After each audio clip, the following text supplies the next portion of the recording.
มื้อแรกของแฟนในเกาะล้านก็คือข้าวผัดค่ะ Hey boy คือสวีทกันวิวเจอแบบเนี้ยมันก็ไปยิงอาจจะแบบโป๊ะนิดนึงนะเรามาดูกุ้งดีกว่าตัวเบลเลอร์เลยขอแกะดูก่อนเ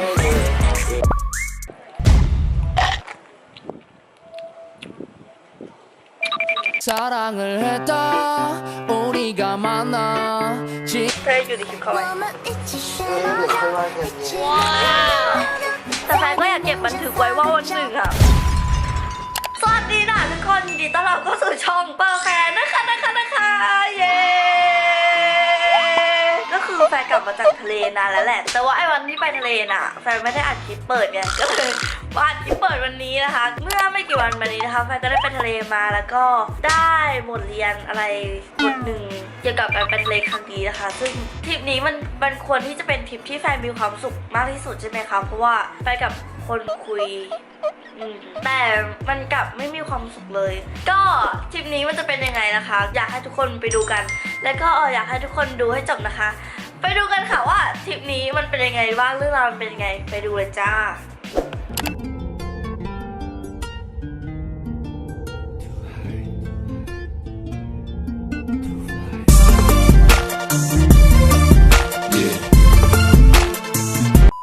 ตอนนี้นะคะเราก็นั่งอยู่ร้านข้าวแล้วค่ะทุกคนรอบข้างเยอะมากเลยเขินจัง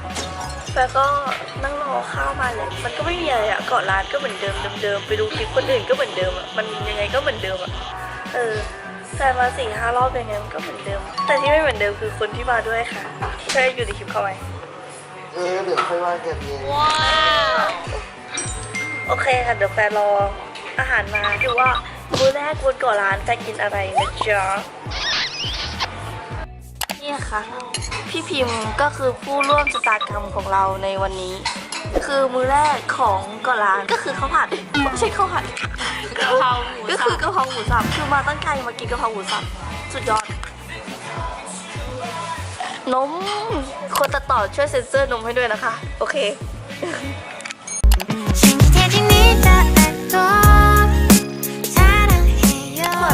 มื้อแรกของแฟนในเกาะล้านก็คือข้าวผัดค่ะซึ่งหัวอยู่กับ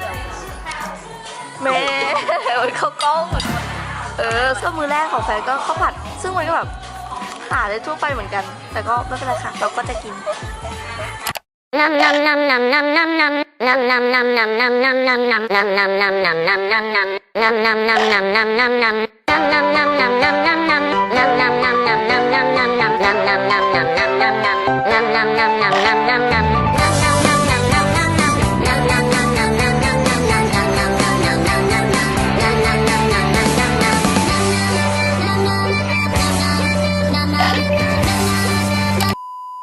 แล้วแฟนก็กินข้าวเหลืออีกแล้วจ้าต้องขอโทษชาวนาทุกคนด้วยนะคะที่กินข้าวเหลือนะก็คือตอนนี้แฟนกินข้าวอิ่มเรียบร้อยแล้วนะคะทุกคนแล้วก็เดี๋ยวจะไปขี่รถเล่นไปหา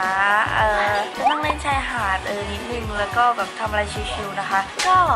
วอล์กนี้มันก็จะเป็นวอล์กงงๆเหมือนเดิมนะคะวอล์กแบบมึนๆแต่ก็ไม่มีอะไรมากหรอกในคลิปนี้นะคะก็จะเป็นวอล์กที่แฟนมาเที่ยวแบบนานๆทุกคนจะเห็นแฟนแบบออกไปข้างนอกนี้นะคะก็เลยอยากทำวอล์กนี้ให้ทุกคนดูนะจ๊ะแล้วก็คลิปนี้นะคะแฟนก็จะแต่งตัวโป๊ะๆหน่อยนะเพราะว่ามาทะเลนะคะจะให้ใส่เสื้อแขนยาวขายาวมันก็ไม่ได้นะคะทุกคนอาจจะแบบโป๊ะๆนิดนึงนะอย่าว่าอย่าคอมเมนต์ด่านะรู้ไหมฉันไม่ได้แรดจ้ะแต่ว่ามาทะเลที่อ่ะจะให้หลงก็ไม่ได้ปะมันก็ต้องแบบว่าได้พูดหน่อยปะแล้วเล่นค่ะทุกคนโอเคงั้นเดี๋ยวเราว้าไปขี่รถเล่นกันเลยดีกว่าค่ะ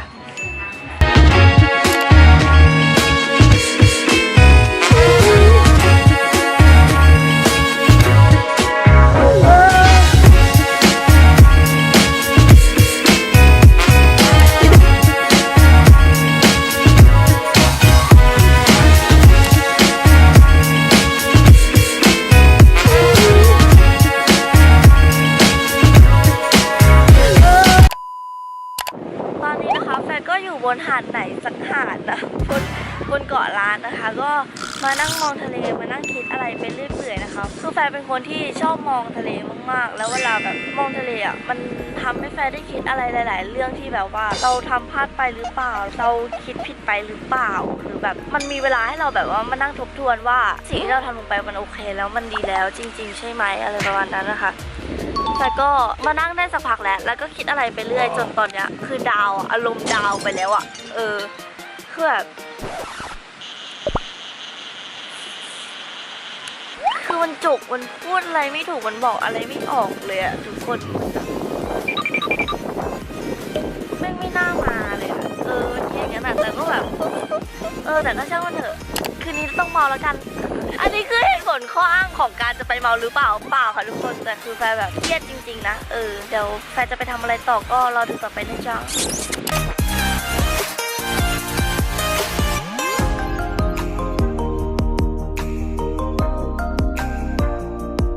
จ้าพรีเวดดิ้งจ้าพรีเวดดิ้งไปเลยจ้าคือสวีทกันพิวคือไม่สงสารคนโสดอย่างกูเลยจ้าคือแบบว่าแล้วคือก็ตัดภาพมาที่พวกเรา2 คนคือว่าคือนั่งเหงากันอยู่2 คนไม่มีอะไรเลยนะแบบจากที่เครียดอยู่แล้วอ่ะมันเจอแบบเนี้ยมันเครียดเข้าไปอีกคือมาเที่ยวคนมีความสุขไว้อ่ะไม่ควรมาเฟลแบบเนี้ยแล้วเจอแบบคนมาหวานซะอีกคือแบบไม่สงสารคนโสดบ้างไงเป็นคนไม่มีเจ้าของไม่มีใครอยากมองสถานะมันฟ้องว่าฉันนั้นยังไม่มีใครเป็นคนมีความรักแต่ไม่เคยได้ใช้สวัสดีค่ะวันนี้ก็เป็นวันที่2ที่แฟนอยู่เกาะล้านแล้วนะคะแล้วก็ทุกคนก็อาจจะเห็นว่าวันนี้แฟนก็จะอเลิร์ผิดปกตินะคะเพราะว่าก็ไม่รู้ว่าจะเศร้าไปทำไมแล้วค่ะในเมื่อแบบสวยขนาดนี้หาใหม่ก็ได้มั้งนั่นแหละก็วันนี้เป็นวันที่2ที่อยู่เกาะล้านนะคะแล้วก็ลืมไปเลยว่าต้องอัดคลิปให้ทุกคนดูอ่ะก็กินข้าวไปแล้วอะไรเรียบร้อยนะคะก็กะเพราเหมือนเดิมกะเพราหมูสับคนทะเลนะคะก็กินไปเรียบร้อยแล้วทุกคนก็เลยไม่ได้อัดให้ทุกคนดูแต่ว่าตอนนี้ค่ะแฟนแต่งตัวเสร็จแล้วแล้วก็กำลังจะไปถ่ายรูปได้ที่ชายหาดนะคะเดี๋ยวเราไปดูกันเลยค่ะว่าที่ชายหาดนั้นมีใครอะไรให้ส่งไว้นะจ๊ะแต่วันนี้ใส่บิกินี่ค่ะทุกคนไม่อยากจะให้ทุกคนเห็นแฟนโตแล้วใช่ไหมแฟนใส่บิกินี่ได้แหละพ่อไม่ห่วงนะคะพ่อไม่ว่าแล้วก็ไม่มีใครมาคุมแล้วก็ไม่มีใครมาห่วงแฟนด้วยนะเพราะฉะนั้นก็ไม่ต้องคอมเมนต์ดราม่ากันนะคะแบบแต่งตัวไม่สุภาพแต่งตัวไม่สวยเลยอะไรอย่างเงี้ยก็พ่อแม่ไม่ว่าค่ะพ่อแม่ให้ใส่ได้นะโอเคค่ะทุกคนเดี๋ยวเราไปดูชายหาดที่เกาะล้านกันเลยดีกว่าค่ะ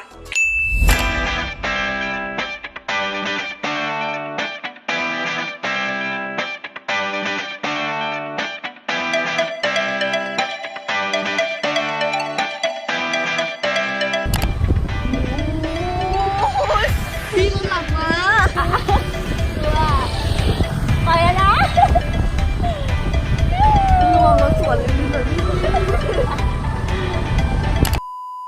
โอเคค่ะทุกคนตอนนี้นะคะเราก็ถึงหาดเรียบร้อยแล้วจ้าแล้วก็ไปถ่ายรูปถ่ายอะไรเรียบร้อยแล้วนะคะถ้าเกิดทุกคนอยากรู้เนี่ยว่ามันเป็นยังไงทุกคนก็ต้องไปดูใน IG หรือ Facebook แฟนนะจ๊ะตามตรงนี้เลยต้องไปตามตรงนี้นะคะเพราะว่าแฟนลงรูปลงวิดีโอในนั้นแล้วแฟนก็ไม่สามารถให้ทุกคนเห็นชุดแฟนในวันนี้ได้นะคะเพราะว่ามันโป๊เหลือเกินจะบอกว่าดำแดดมากๆทุกคนคือแบบว่าดูคือในกล้องมันไม่เห็นแต่รู้เลยว่ามันเป็นรอยแบบเชี่ยวมากคือแบบว่าโอ๊ยกลับมาต้องบำรุงดูแลแบบสุดๆทุกคนเนี่ยไม่ชอบมาทะเลไม่ชอบตากแดดก็เพราะอย่างเงี้ยมันแบบมันเป็นรอยชุดมันไม่โอเคแล้วผิวมันก็จะไม่สม่ำเสมอกันเว้ย She got me going psycho She got me going down down down got me living on a tightrope She got me going down down down นั่งมาสักพักนะคะแล้วก็เพิ่งจะมาเห็นว่าผู้ชายตรงนั้นกลุ่มนั้นน่ารักมากหล่อมากคือแม่อยากเย้ไม่ได้นะคือแม่อยากได้มากจ้าแบบเขาก็มากับชนีไงอีดี้ก็เลยแบบว่าอดแบบไม่ได้คือกลัวแบบไปขอไลน์ขอIGกลัวชนีจะมาตบหรือแบบก็กลัวแบบอาจจะเป็นเกย์หรือเปล่าอะไรเงี้ยเพราะว่าในกลุ่มนั้นก็ดูว่ามีน่าจะเป็นเกย์อยู่2-3 คนนะจ๊ะก็เลยแบบเขาอาจจะเป็นเกย์หรือเปล่าก็เลยไม่กล้าแต่แบบคือลุคแบบหล่อมากแพ้ผู้ชายลุคแบบนี้จ้ะเดี๋ยวแฟนก็จะกลับที่พักแล้วก็อาบน้ำแต่งตัวไปปาร์ตี้ตอนคืนนะจ๊ะทุกคนทริปนี้ก็คือมาแค่2 คนแล้วสรุปตอนมาใครไม่รู้แต่ว่าตอนนี้คืออยู่กัน2 คนแบบเหงาเวอร์เดี๋ยวแฟนจะกลับห้องพักแล้วไปแต่งตัวแล้วที่ยิ้มไม่ได้เจ้าชู้แค่เอ็นดูในความน่ารักอยากรู้เธอชื่ออะไรอยากจะทำความรู้จัก Oh sexy little girl น่ารักจนผมต้องเพ้อในหัวผมมีแต่เธอตอนนี้นะคะโหแสงเหลืองมากเลยทุกคนโหก็มันเหลืองนี่หว่าตอน อนนี้นะคะทุกคนแฟร์ก็อยู่ห้องเรียบร้อยนะคะที่พักนะแล้วก็ได้ทำการสั่งกุ้งสั่งหอยสั่งอะไรมากมายให้กินนะจ๊ะแล้วก็นั่งไลฟ์สดอยู่ด้วย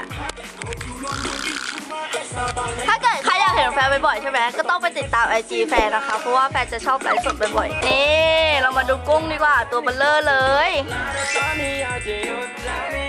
สั่งมาแค่2อย่างนะคะ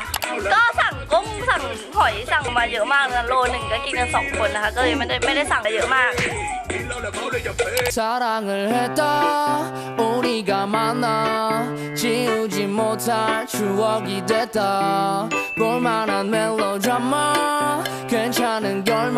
ก็คือลูกกุ้งแต่จับไม่ตอบเลยขอแกะกุ้งก่อนเธอเอาไปให้หมดเลยมีผ้าให้ ช่วยไหนพี่แพรอยู่เกาะล้านครับแกะไลฟ์สดไปด้วยอัดไปด้วย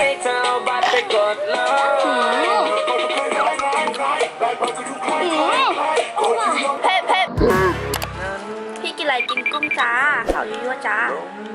โยนทิ้งยินดีรับรองรักมือสอง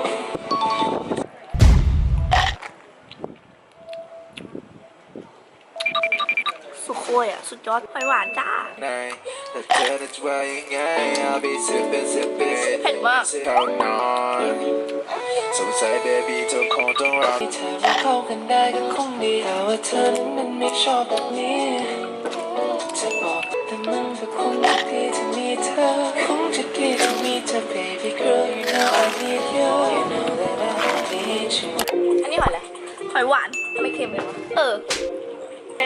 อร่อยเปล่าอร่อยค่ะใครจะมองว่ายังไงปล่อยเขาคิดกันเองคือขนมมาเล่าชีวิตมันก็แค่เกมแต่อร่อยต้องอย่างนี้ค่ะในใจเขาเป็นของคนอื่นคิดเอาไว้ข้างเดียวคงจะขอยืมมาแลกมาด้วยน้ำตาเมื่อมันถึงเวลาคืนให้เธอสวัสดีทุกคนอีกรอบนะคะก็วันนี้เป็นวันที่4ไม่ใช่วันที่4วันที่3ที่แฟร์อยู่เกาะล้านนะคะจริงๆแล้วแฟร์ต้องกลับตั้งแต่เมื่อวานแล้วนะคะคือเปิดห้องไว้3 วัน 2 คืนแต่พอดีว่าเมื่อคืนมีปัญหากับคนคุยนิดหน่อยก็ไม่เชิงว่านิดหน่อยก็มีปัญหาจนเลิกคุยกันไปเลยนะคะแฟร์ก็เลยเปิดห้องอยู่ต่อ1 วันก็เลยเป็น4 วัน 3 คืนนะคะที่แฟร์อยู่เกาะล้านก็คือทริปนี้แม่งมันควรจะเป็นทริปที่แฟร์แบบมากับคนคุยแล้วมันจะต้องมีความสุขมากที่สุดใช่ไหมแต่แม่งทุกอย่างมันแบบกับตลปัดมันแบบไม่เป็นอย่างที่คิดไว้มันพลาดไปหมดเลยนะคะทุกคนคือแบบมันไม่ใช่อย่างที่แฟร์คิดไว้เลยว่ามันจะต้องแบบเป็นแบบนี้มันต้องมีความสุขดิมาเที่ยวกับคนคุยนะเว้ยอะไรเงี้ยแต่คือมันก็ผิดที่แฟร์เองค่ะคือเขาก็มาเที่ยวกับเพื่อนเขาแล้วแฟร์ก็ดันอยากตามเขามาเองเขาไปอยู่กับเพื่อนเขามันก็ถูกแล้วใช่ไหมเพราะว่าเขาก็มากับเพื่อนอะไรเงี้ยคนที่ไม่เสือกตามมาเองก็คือแฟร์เว้ยมันก็เลยมีปัญหากันนะจุดนี้นะคะทุกคนมีปัญหากันหนักมากจนเมื่อคืนก็เลยเคลียร์กันคุยกันว่าเราอยู่ด้วยกันไม่ได้แล้วเราต้องเลิกคุยกันไปแล้วก็แฟร์ก็จะบอกว่าตอนต้นคลิปที่ทุกคนเห็นเขาอยู่กับแฟร์ก็คือคนนั้นแหละค่ะที่นั่งข้างๆแฟร์ตอนกินข้าวเคยอยู่ในคลิปเขาไหมเดี๋ยวค่อยว่ากันเองว้าวก็คือเขาคนนั้นแหละที่แบบที่แฟร์แบบตั้งใจจะมาเที่ยวกับเขาด้วยนะคะแฟร์ไม่ได้อยากให้มันเป็นแบบนี้ด้วยแฟร์อยากให้คลิปนี้แม่งมีความสุขที่สุดอยากให้ทุกคนเห็นแฟร์แบบไปเที่ยวมีรอยยิ้มสนุกสนานตอนแรกแฟร์คิดว่าแฟร์จะแบบโอเคเว้ยแฟร์จะยอมรับได้กับการที่เขาไม่สนใจแฟร์เลยเขาอยู่กับเพื่อนโอเคยอมในเมื่อทริปนี้มันเป็นทริปของเขากับเพื่อนแฟร์ก็ยอมให้เขาอยู่แต่สุดท้ายทุกอย่างไม่ใช่วะไม่ใช่อย่างที่แฟร์คิดเลยจริงๆแฟร์คงอดทนไม่พอเองแหละเขาเป็นรุ่นน้องแฟร์นะคะคือแฟร์กับน้องเขาก็คือเพิ่งคุยกันได้ไม่นานแหละไม่ถึงเดือนแต่ว่ามันอยู่ด้วยกันทุกวันเว้ยมันเลยรู้สึกว่าแบบมันเลยรู้สึกผูกพันกับน้องเขาไปโดยปริยายเลยอยู่ดีก็รู้สึกผูกพันอยู่ดีก็รู้สึกว่าขาดน้องเขาไม่ได้ตั้งแต่แฟร์เลิกกับแฟนเก่าไปแฟร์ก็ไม่เคยเปิดใจให้ใครเลยจนมาถึงคนเนี้ยคือแบบแฟร์ไม่ให้ใจน้องเขาไปแล้วแต่ถึงวันนี้จะเลิกคุยกันไปมันก็แบบแฟร์ก็ยังคอยเป็นห่วงแฟร์ก็ยัง หวังดีกับน้องเขาเสมอนะคะแล้วแฟนก็อยากบอกทุกคนที่แบบมีแฟนหรือว่ากำลังคุยกับใครอยู่ก็ตามนะคะอยากให้ทุกคนน่ะรักษาแฟนตัวเองไว้ให้ดีๆแล้วก็ดูแลกันให้ดีๆนึกถึงวันที่เราเคยมีความสุขกันไว้นะคะถ้าเราทะเลาะกันก็อยากให้ทุกคนน่ะคุยกันด้วยเหตุผลไม่ใช้อารมณ์หันหน้าเข้าหากันดีกว่าต่างคนต่างเงียบนะคะทุกคนแล้วก็การที่เรามีใครที่คอยอยู่ข้างๆเราแล้วก็มีใครที่อยู่ด้วยแล้วทำให้เรารู้ว่าเราแบบต้องทำอะไรต่อไปจากเนี้ยคืออยากให้ทุกคนแม่งรักษาไว้ให้ดีๆจริงๆนะคะเป็นโสดแม่งเชื่อดิวแม่งไม่ใช่เรื่องดีเลยอะมีคนคอยให้รักมีคนคอยให้เป็นห่วงแม่งดีอะดีกว่าทุกอย่างเลยอะส่วนแฟนเองก็ตอนนี้แม่งทำใจไม่ได้หรอกจริงๆเลยแฟนทำใจไม่ได้เลยอะแต่ว่าแฟนก็ต้องทำหน้าที่ตัวเองต่อไปทำให้มันดีที่สุดขอโทษนะคะที่คลิปนี้มันอาจจะไม่ได้ออกมาดี อาจจะไม่ได้ทำให้ทุกคนมีความสุขเหมือนคลิปที่ผ่านๆมาแต่แฟนก็อยากเก็บบันทึกไว้ว่าวันหนึ่งอะจะร้องไห้แต่แฟนก็อยากเก็บบันทึกไว้ว่าวันหนึ่งอะแฟนเคยมาเที่ยวกับน้องเขาเคยมามีความสุขด้วยกันวันหนึ่งเราเคยรู้จักกันวันหนึ่งเราเคยมาเที่ยวด้วยกันนะแล้ววันหนึ่งเราเคยทำอะไรดีๆร่วมกันถึงแม้ว่าวันนี้น้องเขาจะไม่อยู่แล้วไม่อยู่ให้แฟนรักเราก็ตามแต่ยังไงแฟนก็จะไม่ลืมน้องเขานะคะแล้วก็ต้องเสียงสั่นเลยจะร้องไห้ทุกคนแฟนจะคอยดูน้องเขาอยู่ห่างๆแฟนจะรอดูความสำเร็จของน้องเขาแฟนจะยังรอเขาอยู่ตรงนี้ก็ได้แหละค่ะสำหรับคลิปนี้ก็ไม่มีอะไรแล้วนะคะทุกคนแฟนขอตัวแบบไปนั่งเฮิร์ตก่อนนะ